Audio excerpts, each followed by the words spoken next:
Nothing like a good train ride to set your mind at ease. Kick back, relax, and let someone else do all the driving while you get to enjoy the scenery out the window. Like my first train trip through the wilds of central Illinois and its exotic views of cornfields, and yes, another friggin' cornfield. So much better than a trip through the Australian countryside and whatever they have there. Kangaroos and dingoes and giant killer spiders, whatever. Especially if the train were to derail and say, knock out the support pillars for an overpass. Like on January 18th, 1977, when a train derailed in the Sydney suburb of Granville. So, what happened? I'm Andrew, and this is History's a Disaster. Tonight, we're diving into the Granville Rail Disaster, the worst train disaster in Australian history. And tonight's episode is brought to you by Brick, the newest fad sweeping the globe. Brick is the pet rock for the 21st century. Brick is a low-maintenance pet that goes everywhere you go. You never have to feed him or worry about house training him, although he does love a good walk. He also makes a great paperweight and is great at protecting your house. Just throw him at an intruder and run the other way. Brick, get yours today. Despite what I said in the intro, a 2.5-hour train ride through the Australian countryside sounds like a pretty good trip. Unless, of course, it's your daily commute, and at some point, that trip is going to get really old really quick. It also doesn't help that by the late 1970s, the state of the rail lines in New South Wales was, well, it was rather shitty. There was a serious lack of funding to the rail service, which led to poorly maintained tracks and trains, and any housekeeping standards were thrown right out the window. It was fairly common for passengers on the 609 train to Sydney to bring their own cleaning supplies to wipe down wherever they sat or were gonna touch, which is pretty shitty. Pay for a ticket and to have to work to have a clean place to sit. Sounds like a pretty fucked up deal. But that was what they had to deal with on the main Western Railway line if they wanted to make it to Sydney for work or whatever they were doing that day, far from the remote mountain villages. Now, this main Western Railway line runs up to 6 tracks wide and opened in sections between 1855 and 1868. And it's a major rail service in New South Wales, which carries everything from commuter and freight trains all the way up to high-speed trains and tourist tour trains, and allows speeds of up to 50 miles per hour by 1977. The 609 train starts in Mount Victoria, running along the main Western line, which ends at the station in the suburb of Granville. Before hitting Granville, the line is 6 tracks wide, with 3 lines splitting off into a long right-hand curve going into Granville. This section is in a cut, so it's in kind of a depression and runs below the surface of the surrounding roadways. From the station in Granville, you hop onto the main suburban line for the 12-mile ride to get to downtown Sydney. While this is a pretty long trip to get to Sydney, it was given priority scheduling over other slower trains on the line and typically held its schedule to a 3-minute window, which is a good thing since the train wasn't particularly comfortable. The train was pulled by a New South Wales Class 46-4620. The Class 46 was a 6-axle electric locomotive first built in 1956. They were built by Metropolitan Vickers in England specifically for these main lines in New South Wales, which had just been electrified. They made 40 of them between 1956 and 1958. These locomotives were 54 feet long and weighed in at just under 114 metric tons, with a top speed of 70 miles per hour. And the rest of the train was made up of 8 wooden coach cars built back in the 1950s. So, not the most luxurious of accommodations, especially considering how dirty they often were. But hey, At least they had priority and wouldn't have to deal with any delays because of slower trains. On January 18th, 1977, the 609 train, and just for reference, 609 being the time the train left, so 6:09 a.m., left the Mount Victoria station with 278 passengers for the 78-mile trip to Granville.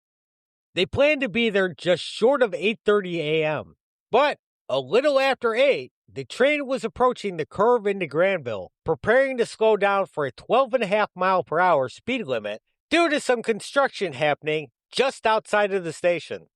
The train made it nearly all the way through the curve when a wheel on the left side of the track came off the rail, causing the train to derail at 48 miles per hour. Instead of following the curve the train was in, it just plowed straight ahead. And just 150 feet ahead of them was the Bold Street Overpass, a rather unremarkable overpass held up by 8 support pillars.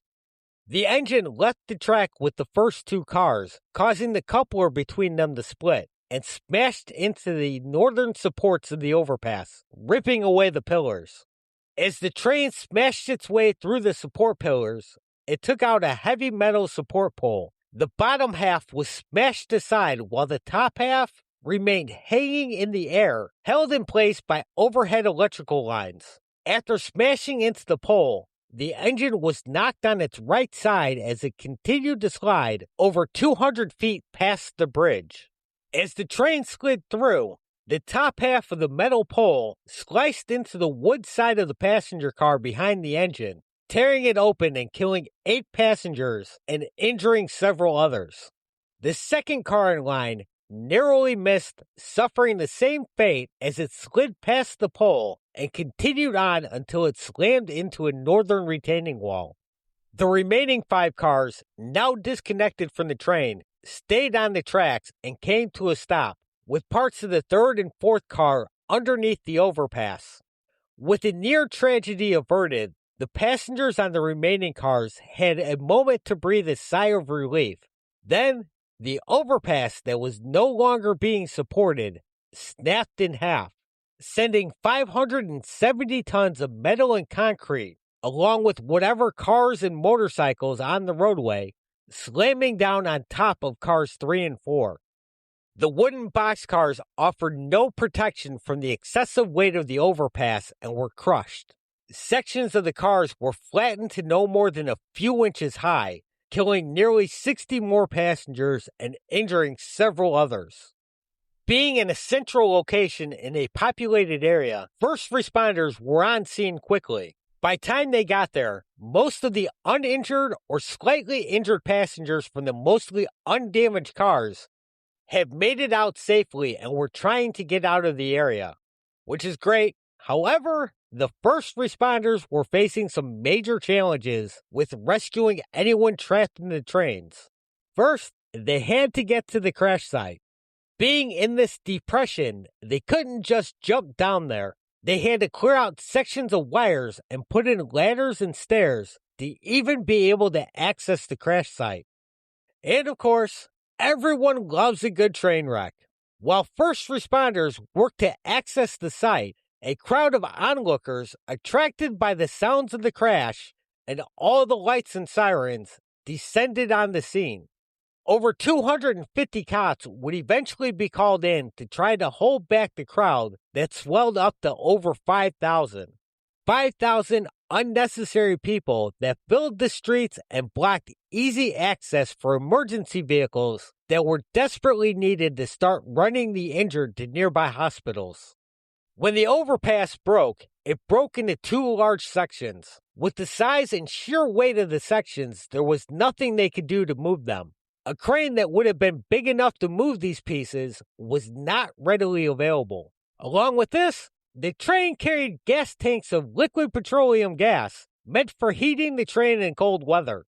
Some of the gas tanks and gas lines had ruptured and gas was leaking into the air, which led to 2 more problems. The gas in the air meant they couldn't use most of their cutting equipment without risking causing a fire. Along with the gas displacing any available oxygen to those trapped in the wreckage, they were now at risk of suffocation.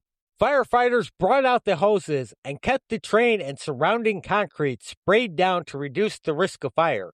They had to walk the line between spraying enough to keep the area watered down without potentially drowning passengers still trapped within. Rescue workers picked their way slowly through the wreckage, carefully trying to shift the rubble to free passengers trapped beneath it. As they worked, the rubble was still shifting around and the broken overpass was still slowly compressing the train wreckage. The rescue had to be momentarily called off as the weight of the overpass compressed the wreckage another 2 inches. The further compression narrowly trapped one responder, crushed a generator, and trapped 2 firefighters that were working near the edge of the large concrete slab. It would be several hours before it was declared safe enough to go back in to try to free more of the trapped survivors that had been stuck in the rubble for several hours at this point, which led to another problem.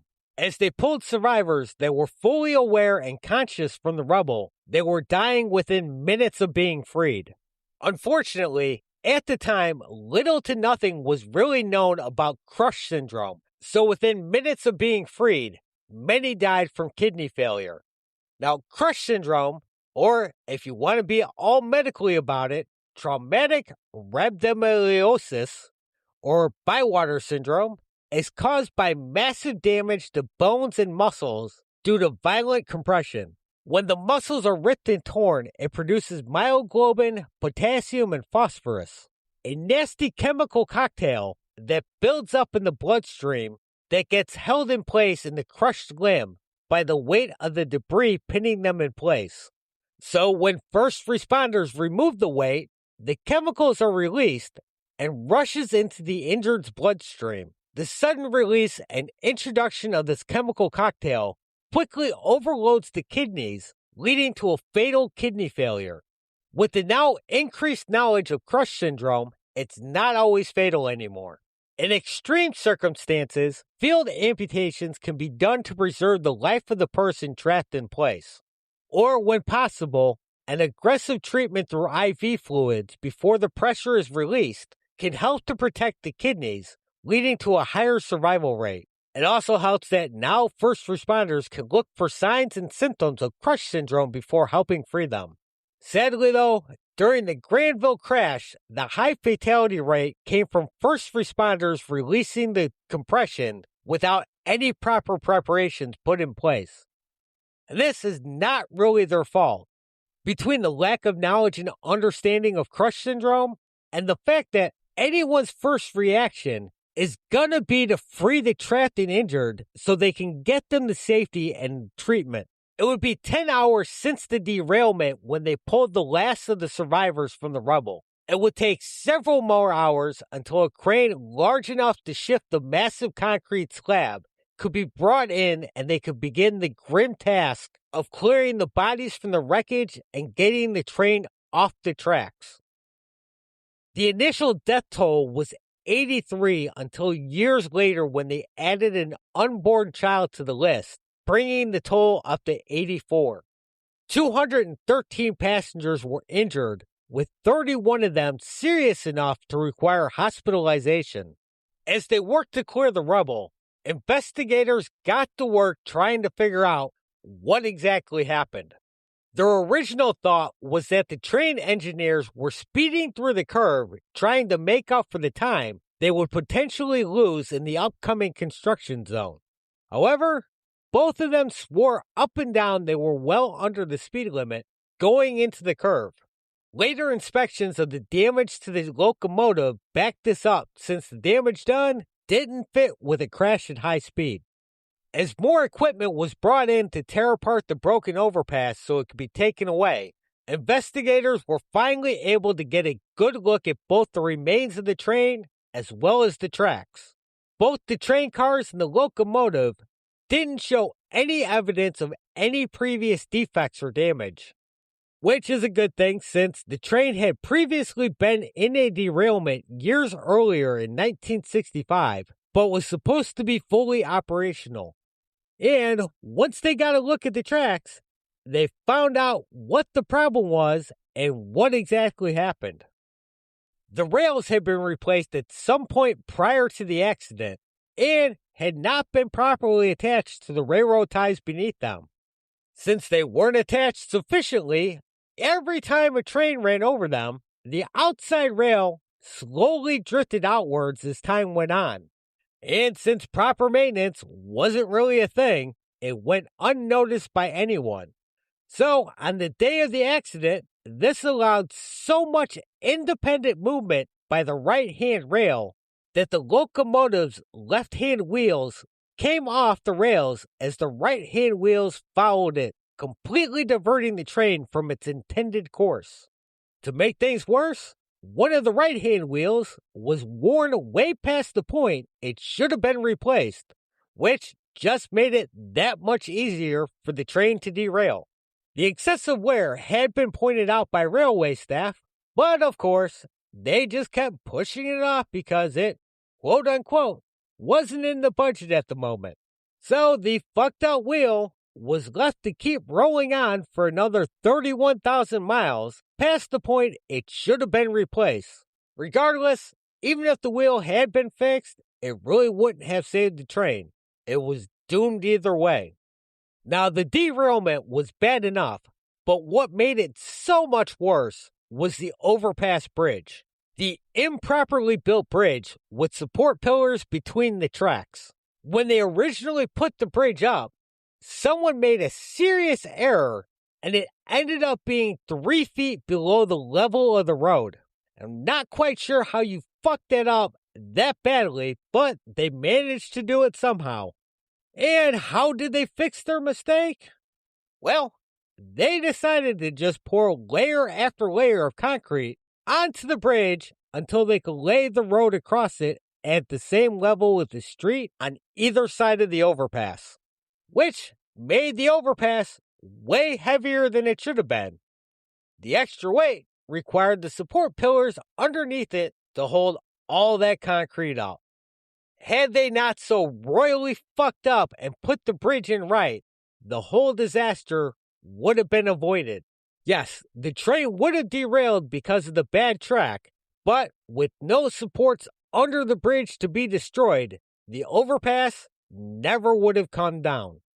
Once the rail line was cleaned up and repaired, a new bridge was put in, properly this time, and did not require any support pillars underneath it.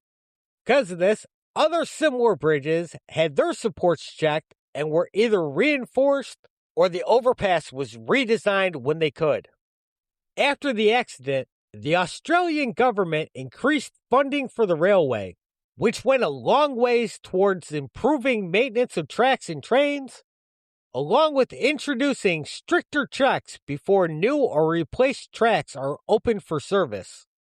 A few years after the accident, a memorial garden was opened across the street south of the accident site. The garden holds several flower beds along with a large black stone wall listing the names of the victims. And of course, someone had to fuck this up too.